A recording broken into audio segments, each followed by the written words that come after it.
If activities like weightlifting, yoga, or even pushing yourself up from a chair are causing wrist pain, and I'm talking about pain in the center of your wrist and even closer to the thumb side of your wrist, then stick around because in this video I'm sharing 3 tips you can do to stop wrist pain with extension and weight-bearing activities so you can feel better, build strength, and have more confidence in using your wrist during your favorite workouts. All right, let's jump right into tip number 1, and that is external support. Now, what I mean by this is using a brace or a splint that stabilizes your wrist, like this WriStable brace from BraceLab. Now, when your wrist is feeling weak and unstable and painful, the right brace can make all the difference. But I'm not talking about a big, bulky brace that locks your wrist in place and makes it impossible to move.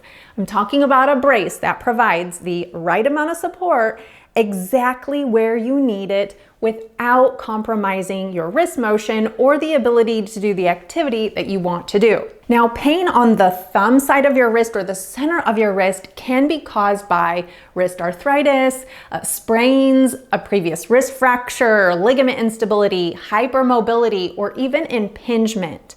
And when the ligaments or the small little bones in your wrist are injured or hypermobile, they can move in ways that they shouldn't. And this is what causes pain and swelling and gives you the feeling of weakness and instability, especially when you're trying to put pressure or weight into them. For example, one cause of wrist pain and weakness when you're weight bearing is a scapholunate ligament injury, which is sometimes mistaken for a simple wrist sprain. But this ligament plays a critical role in stabilizing your wrist, but when it's injured, it can cause an abnormal amount of space between your scaphoid and lunate bones in your wrist, and that can lead to instability, weakness, and pain.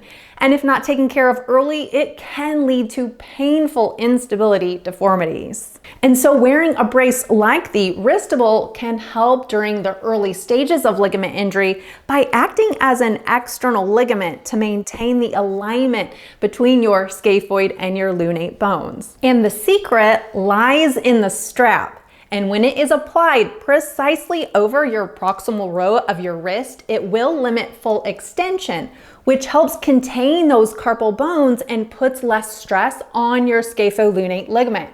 So having this type of targeted support increases your wrist stability, decreases your wrist pain, and it can even prevent your injury from getting worse while still allow you to move into those wrist extension and weight-bearing positions. Now, wrist pain can also result from hypermobility or too much force to your wrist in extension. And this often happens in activities like push-ups or extensive mat work in gymnastics or yoga, where the bones in your wrist can press against each other. And this can actually lead to a painful condition called dorsal wrist abutment, also known as dorsal wrist impingement. And so wearing an external support like the WriStable brace can help by preventing the impingement because the strap will block that excessive wrist extension when you are weight bearing, and that helps protect your joint from further irritation. Plus, these protective pieces on the brace improve comfort by preventing the strap from pressing on sensitive areas such as your carpal tunnel nerve. Now, there really isn't anything else like it on the market. It's the only brace that I have found that stabilizes your wrist while still giving you enough flexibility to remain active and bear weight into your hands with less pain, but also with more confidence, making it perfect for activities like yoga, even tennis and weightlifting, and everyday activities that might be causing wrist pain too. Now, if you want to give the WriStable a try, check the link in the description box below, and I'll also link it here for easy access. And so that brings me to tip number 2 to help with your wrist pain during extension and weight bearing, and that is building wrist stability with strengthening exercises. Now, when you're dealing with wrist pain, it is often better to work on stability rather than mobility. Remember, overstretching can make things worse, especially if hypermobility is what is contributing to your wrist impingement. And that's why it's so important to do exercises that are backed by research to strengthen key muscles and tendons that build internal support and stability to the carpal bones of your wrist. And you can do these with added protection and support by wearing the WriStable brace. I'm going to show you 3 isometric exercises that have been proven to help with wrist instability, specifically on the radial side of your wrist. Now, if you have pain on the pinky side of your wrist, then these exercises are not for you. But we are going to do 5 repetitions of each, holding for 5 seconds. And keep in mind, these should not cause any pain. Now, if your wrist feels good after doing 5 repetitions for a couple of days, then you're going to want to increase to 10 repetitions and eventually work up to 20 and even 30 repetitions. Now, we want to do all of the exercises in a palms down position because that is a more joint friendly position to start for this type of wrist pain. All right, exercise 1 is isometric wrist extension in pronation. So first we are going to target the extensor carpi radialis tendons that insert on the back of your wrist. So you're going to start in that palms down position, bring your elbow at your side, and you're going to just gently curl your fingers. Now, isometrics is when you hold a contraction without any movement. So you're going to go ahead and use your other hand and place it on the back side of your hand, around the index and middle finger here. And what you're going to do is keep a nice, strong, stable wrist. Try to press up against the other hand. And you're going to hold that contraction for 5 seconds. You can apply as much or as little resistance as what feels right for you.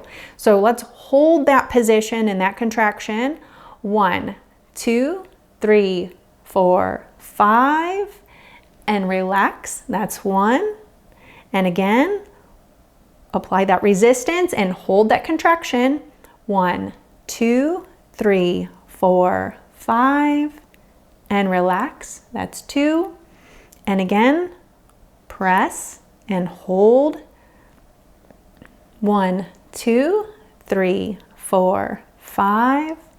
And relax, that's 3.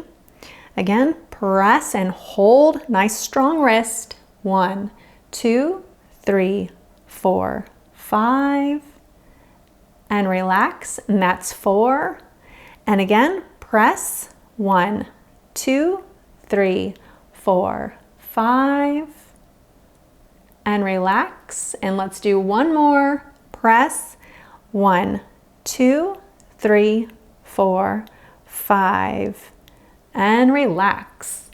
All right, exercise 2 is isometric wrist flexion in pronation. So next we are going to focus on a wrist flexor, your flexor carpi ulnaris, same position, palms down, except this time we're going to be placing our other hand more on the palm side, closer to the small finger side. And then our wrist is going to be pressing down against the resistance and holding that contraction. Ready? Press and hold. 1, 2, 3, 4, 5. Relax, and that's 1. And press. 1, 2, 3, 4, 5, and relax, and that's 2.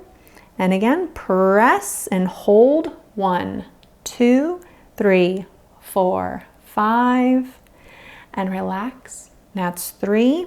And press. 1, 2, 3, 4, 5, and relax. That's 4. Let's do one more and press with it just as much as resistance as you can, keeping a nice, strong, stable wrist. 1, 2, 3, 4, 5, and relax. And that's 5.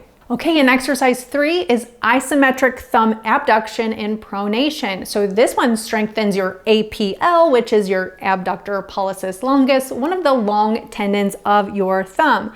Again, you're going to be in that thumbs down position, but you're going to stick that thumb out just a little bit. And then your other hand is going to turn palms up, and you're going to apply resistance on the side of the thumb as that thumb's going to be pressing down against the other hand.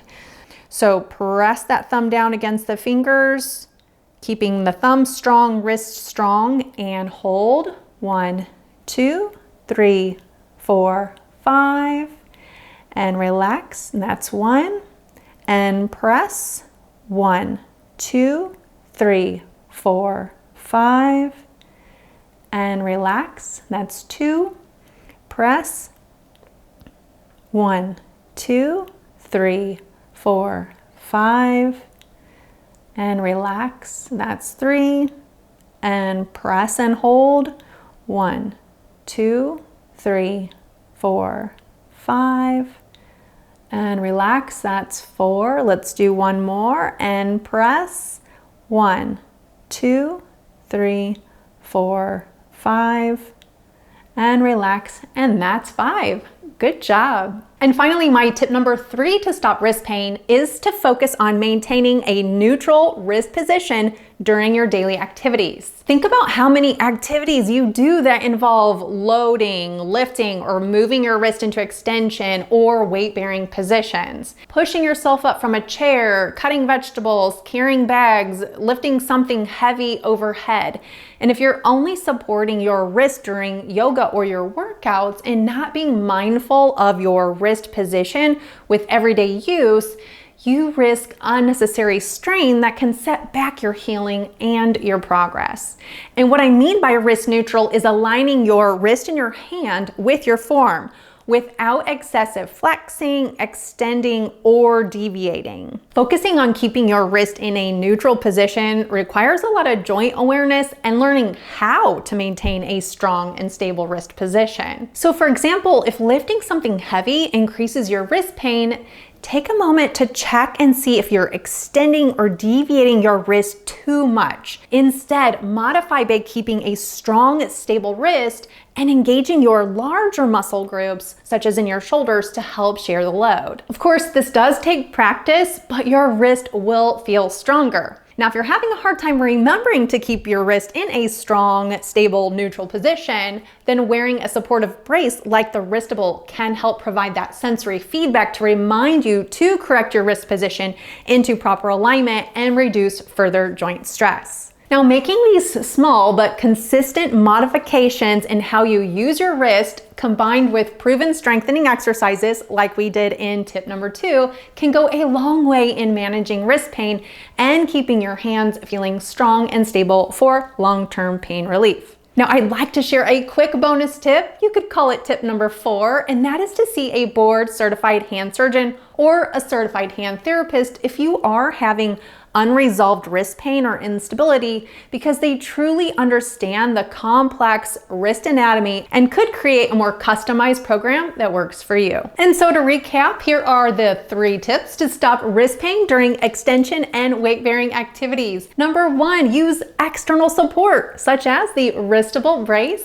Number 2, start strengthening your wrist with stability-focused exercises. And finally, number 3 is to focus on maintaining a stable, neutral wrist position during your daily activities for consistent healing and long-term pain relief. Now, if you found this video helpful, do please give it a thumbs up and hit that subscribe button for more tips, and let me know in the comments which activity you're most excited to get back to pain-free. Until next time, thanks for watching.